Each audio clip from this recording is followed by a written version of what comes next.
Today we are going to start conservation of mechanical energy in case of freely falling body.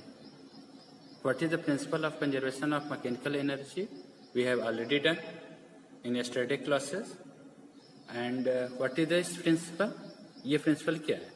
This principle says that कि the total mechanical energy of a body will remains constant if only the conservative force act on that. Conservative force का मतलब उस पर electric force लगे, उस पर gravitational force लगे, उस पर इलेक्ट्रोस्टैटिक फोर्स लगे, तो इन ऑल दीज केसेस जो भी उसकी मैकेनिकल एनर्जी होगी of that system that will remain constant. तो इसको हम प्रूफ करेंगे बाय टेकिंग एन एग्जांपल. तो पहला हम ले लेते हैं in case of the gravitational force. हमें पता है कि ग्रेविटेशनल फोर्स कंजर्वेटिव फोर्स है, इसको हमने प्रूफ कर लिया है. क्वालिटेटिवली भी हमने प्रूफ किया है और क्वांटिटेटिवली भी हमने प्रूफ कर लिया है. अब हमें प्रूफ करना है कि law of conservation of mechanical energy is valid in case of the gravitational force. तो इसके लिए हम केस लेते हैं the case of the freely falling body.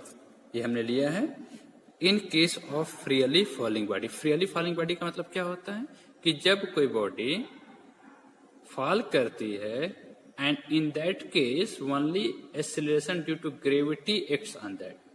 इसके अलावा और कोई एक्सेलरेशन ना हो, सिर्फ उस पे जो फोर्स लगे वो ग्रेविटेशनल फोर्स लगे. उसमें जो एक्सेलरेशन हो that is because of only the gravity, वो सिर्फ जी हो, इसके अलावा कोई एक्सेलरेशन ना हो. तो that is the case of A freely falling body. तो हमें क्या करना है, हियर वी विल टेक, एक हमारी केस है, हमने एक बॉडी लिया है. We will take let a body, हमने एक बॉडी लिया ऑफ मास स्मॉल एम. ठीक. फ्रीली फॉलिंग विच फॉल्स, इसको गिराते हैं, which falls from height h. देखिए ये हमने हाइट ए से ग्राउंड तक ये गिरती है through a height H. Clear. अब देखिए this is the case of the freely falling. तो एट ए पॉइंट ए इसकी वेलोसिटी क्या होगी, तो एट ए पॉइंट ए. अब एक थोड़ा सा और समझ लेते हैं कि जैसे मान लीजिए अगर बॉडी फ्रीली फॉलिंग है, ए से अगर फॉल कर रही है तो इसकी हाइट तो कम होती जाएगी. तो आपको पता है कि इसकी पोटेंशियल एनर्जी क्या होती है in case of the gravitational force mgh. तो जब अगर इसकी हाइट कम होगी तो इसकी पोटेंशियल एनर्जी कम होगी बिकॉज ऑफ द कि u is equal to mgh. Clear. अब ये आपको पता होगा कि जब कोई बॉडी फॉल करती है तो due to acceleration due to gravity उसकी वेलोसिटी इंक्रीज करती है, और अगर उसकी वेलोसिटी इंक्रीज करेगी तो उसकी काइनेटिक एनर्जी बढ़ेगी. तो ये क्लियर हुआ कि जब बॉडी नीचे की तरफ फॉल करेगी तो उसकी काइनेटिक एनर्जी बढ़ेगी और पोटेंशियल एनर्जी कम होगी. तो इसी चीज को हम पॉइंट टू पॉइंट हम एक्सप्लेन कर ले रहे हैं कि हम पॉइंट ए पे देख लेते हैं उसकी क्या एनर्जी है, बी पे उसकी एनर्जी क्या है, सी पे एनर्जी क्या है. तो इसी को हम लेकर के हम प्रूफ करेंगे. तो हम ले लेते हैं at A point A. First आपको लेते हैं at point A. Point A पे हमारे पास क्या होगा, वेलोसिटी कितना है, वेलोसिटी ऑफ द बॉडी आपकी is equal to 0. Initial velocity 0 से आपको फ्री फॉल है, आप वहां से गिराएंगे तो आपको वेलोसिटी की जरूरत नहीं पड़ेगी. देन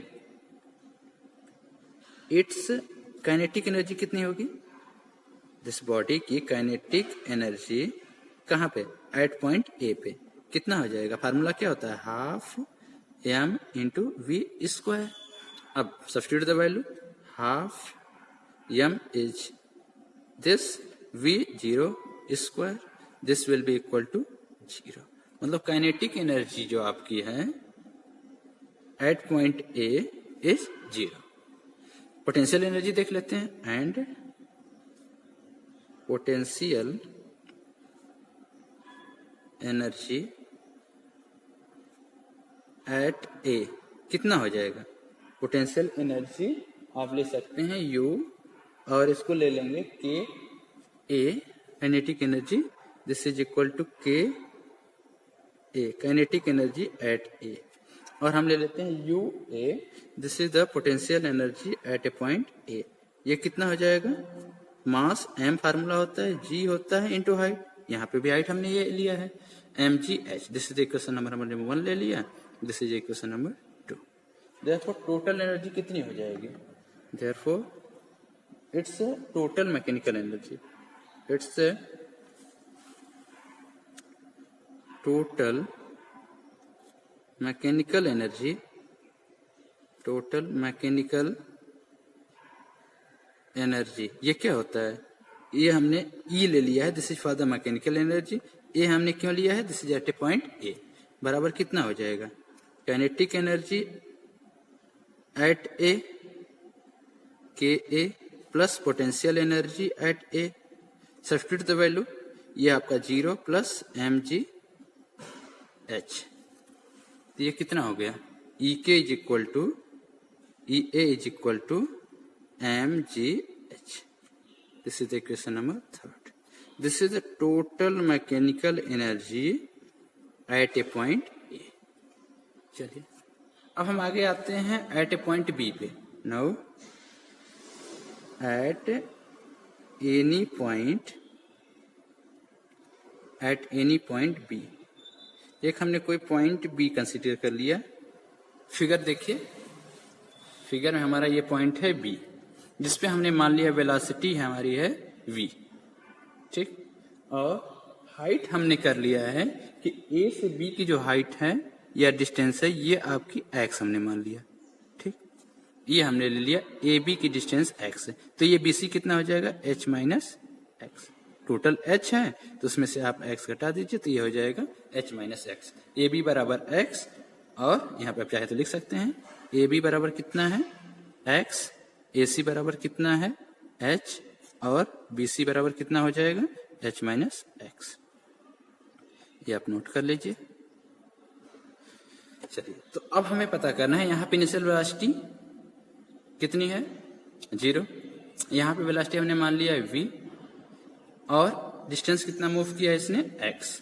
तो we want to find out what is the velocity at b कितना होगा। सिंस अब देखिए at a velocity at a ये कितना है? 0। देन हम पता कर लेते हैं, देन वेलोसिटी एट b हम पता करेंगे। तो हम क्या करेंगे? Using the formula third equation of motion, using from third equation of motion, using third equation of motion, क्या होता है हमारा equation? v square final velocity u square plus 2g into h होता है, हाइट होता है, ठीक, दिस इज द फार्मूला। अब हम सब्स्टिट्यूट करेंगे तो यहाँ पे वेलोसिटी क्या है? v स्क्वायर वी बी हमें पता करना है, is equal to 0 plus 2g into x. Clear? This gives क्या होगा? दिस गिव्स कि v B square is equal to 2g x. Clear? चलिए तो हमें क्या मिल गया? Therefore kinetic energy at B, formula वही half m B square, half mass of the body same रहेगा, और वेलोसिटी क्या हो जाएगा? वी बी का square. Substitute the value, v square का half m into we B square कितना आपका आया है? 2g x. क्लियर? ये कितना हो जाएगा? 2 विल बी कैंसिल आउट, तो ये हमारे पास हो जाएगा mg एक्स। ये तो हमारे पास काइनेटिक एनर्जी हो गया। दिस इक्वेशन नंबर, हम चाहें तो इसको ले सकते हैं 4, 3 तक हमने ले लिया है। This equation number 4। And potential energy कितना होगा? And potential energy at b हम लिख सकते हैं, इसको हमने लिखा है यू बी, ये कितना होगा? एम जी, और हाइट कितनी है? फ्रॉम द ग्राउंड हम हाइट मेजर करेंगे ना, height from the ground, b की जो हाइट फ्रॉम द ग्राउंड कितना है? ऊपर से तो आपका एक्स है, तो हम ग्राउंड से हाइट देंगे। अगर पॉइंट पार्टिकल बी पे है तो उसकी हाइट हम ग्राउंड से मेजर करेंगे, तो ये कितना हो जाएगा? h minus x. ठीक, height is taken from the ground, ये हमेशा ध्यान रखिएगा। हम ऊपर से डिस्टेंस नहीं मेजर करेंगे, हाइट जो होती है फार्मूला में वह ग्राउंड से होता है। अब ये हो गया equation number 5। Therefore total mechanical energy total mechanical energy, ठीक, एट बी कितना हो जाएगा, ई बी, जोड़ लेते हैं, k b plus u b, इसको substitute the value, k b बराबर कितना है, m g x plus m g h minus x, इसको ओपन करिए bracket, m g x plus m g h minus m g x, ये cancel हो जाएगा m g x, तो E B बराबर कितना हो जाएगा, m g h. This is the equation number 6. This is the total mechanical energy at point B. ठीक है, आपने देखा कि पॉइंट ए पे भी मैकेनिकल एनर्जी mgh ही था टोटल, पॉइंट बी पे भी टोटल मैकेनिकल एनर्जी आपका mgh ही है. अब हम बात करते हैं, एक और पॉइंट लेते हैं. Now at the point c, now at the point जो कि ग्राउंड है, एट पॉइंट सी अगर हम देखें तो हमारे पास क्या होगा,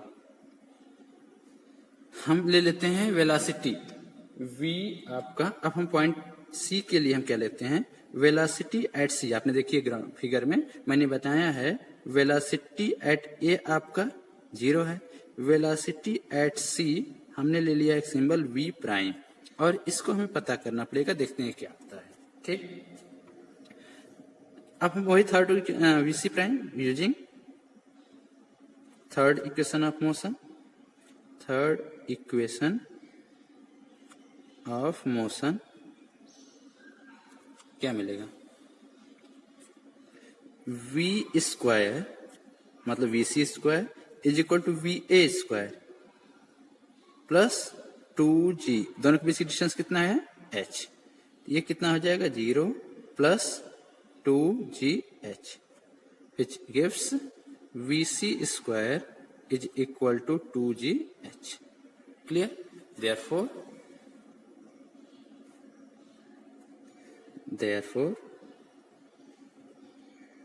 kinetic energy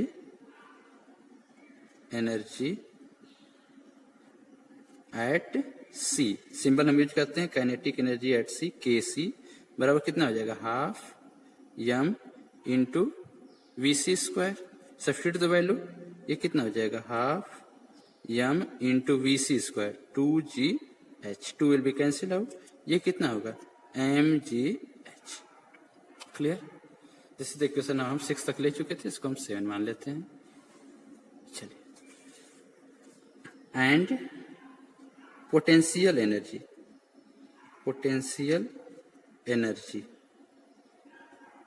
एट सी कितना हो जाएगा, u c is equal to m g into height कितना है, h is equal to 0, as h is equal to 0 for point c. Point c के लिए तो h तो 0 होगा, तो ये कितना हो गया, ये आपका 0 हो गया. Clear? Therefore total mechanical energy हम देख लेते हैं, total mechanical energy at c कितना हो जाएगा, ई सी हम सिंबल यूज करते हैं, और ये हो जाएगा K C kinetic energy at C plus potential energy at C. ये कितना है, एम जी एच, जैसे इक्वेशन नंबर हमने कितना लिया था 6, 7, 8 हो गया, और ये हो गया प्लस 0, ये कितना आ गया m g h. This is equation number 9. Clear? Now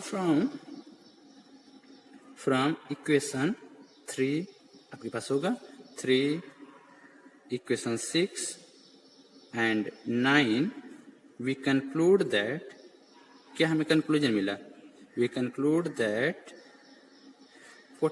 total mechanical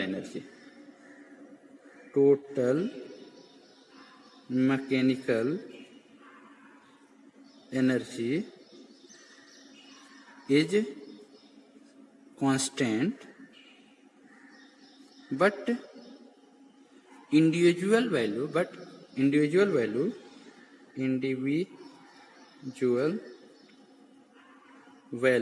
of kinetic energy and potential energy varies, but their total sum is constant, which is the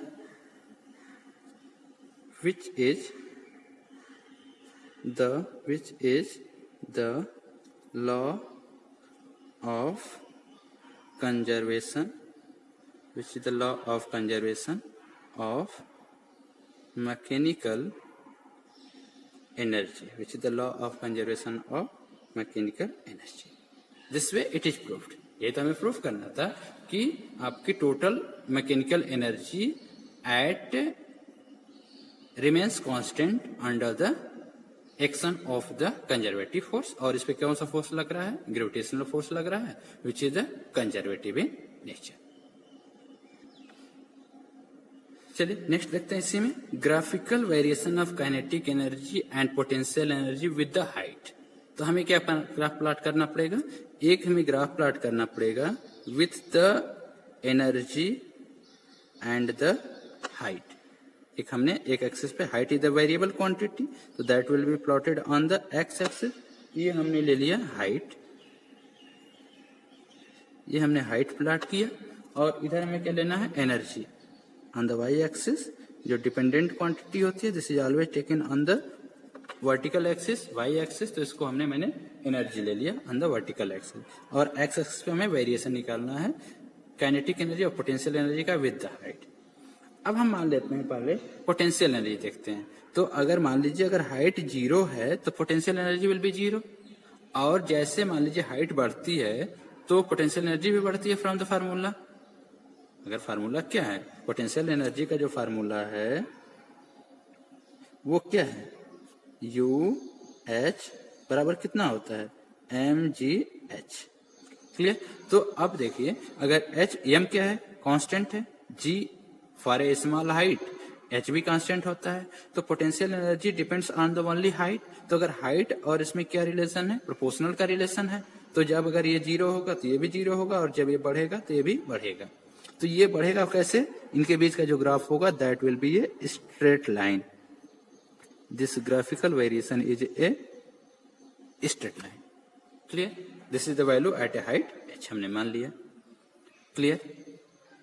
ये वेरिएशन हमने प्लॉट किया है for a potential energy. This is for a potential energy. ठीक. अब अगर हम बात करें काइनेटिक एनर्जी की फॉर द सेम केसेस, आप पीछे से भी देख सकते हैं. तो अगर मान लीजिए मैक्सिमम हाइट पे kinetic energy of the body कितनी थी? वो मैक्सिमम हाइट पे काइनेटिक एनर्जी, जी देखिए ये आपकी हाइट h है. क्लियर? दिस इज, ये आपका हाइट का वैल्यू है. तो ये at a 0 height. Clear? At a 0 height kinetic energy will be what? मतलब हम बात कर रहे हैं जब पोटेंशियल एनर्जी 0 होगी तो काइनेटिक एनर्जी क्या होगी? This will be the maximum, और वो mgh के बराबर होगी. तो मतलब उसका वैल्यू यहाँ पे होगा फॉर द 0 हाइट. वहां पे हमने देखा, अभी लास्ट वाली केस आपने देखा है काइनेटिक एनर्जी कितना था? mgh आया था एट ए पॉइंट c, मतलब हाइट आपकी 0 है. तो यहाँ पे मैक्सिमम है, लेकिन एट ए मैक्सिमम हाइट आपका क्या था? काइनेटिक एनर्जी क्या थी? वो आपकी 0 थी. तो this is the direct variation with the kinetic energy and potential energy. मतलब ये आपका जो ग्राफ होगा for a kinetic energy this will be like this. मतलब हाइट अगर 0 है तो ये आपका kinetic, this is the variation graph for kinetic energy. ठीक. तो in case of kinetic energy क्या हो रहा है? हाइट जब बढ़ रही है तो काइनेटिक एनर्जी लिनियरली डिक्रीज कर रही है, और पोटेंशियल एनर्जी क्या हो रहा है? लिनियरली इंक्रीज कर रही है. क्लियर? बट ये देखिए ये हमने हाइट h ले लिया है, तो इनका ये 0 है तो ये मैक्सिमम है. इन दोनों का सम आपका कांस्टेंट हो गया. आप किसी जनरल पॉइंट पे लीजिए, यहां आप लीजिए तो यहाँ का वैल्यू है. दोनों को इफ यू आर रीडिंग, ये इंक्रीज कर रहा है तो ये डिक्रीज कर रहा है. यहाँ पे भी देखिए ये मैक्सिमम है तो ये 0 हो गया. तो इसका जो वेरिएशन है ये ग्राफ क्या है? This total will be constant. ये टोटल क्या है? This is the total energy, total mechanical energy इसको बोल सकते हैं. और कितना होगा? Kinetic energy plus potential energy, और दिस इज कमिंग ये आपका कांस्टेंट आ रहा है. This varies, potential energy very कर रही है, काइनेटिक एनर्जी वेरी कर रही है, बट इसका जो टोटल है वो आपका कांस्टेंट है. क्लियर? तो आप ये लिख सकते हैं, ग्राफ सोच from the graph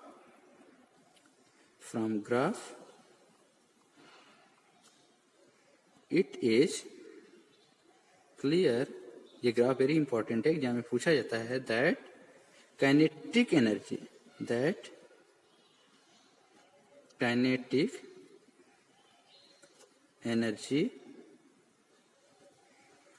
and potential energy varies point to point. ठीक, ये बदल रहा है. एक अगर मैक्सिमम हो तो दूसरा मिनिमम होता है, दूसरा मैक्सिमम है तो पहला मिनिमम होता है. बट देयर टोटल सम, और इसको क्या बोलते हैं? दैट इज मैकेनिकल एनर्जी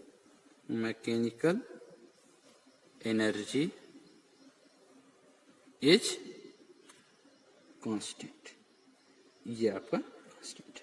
तो this way we have proved about the kinetic potential energy and kinetic energy का variation with the height and law of conservation of mechanical energy in case of a gravitational force. This is all about this topic.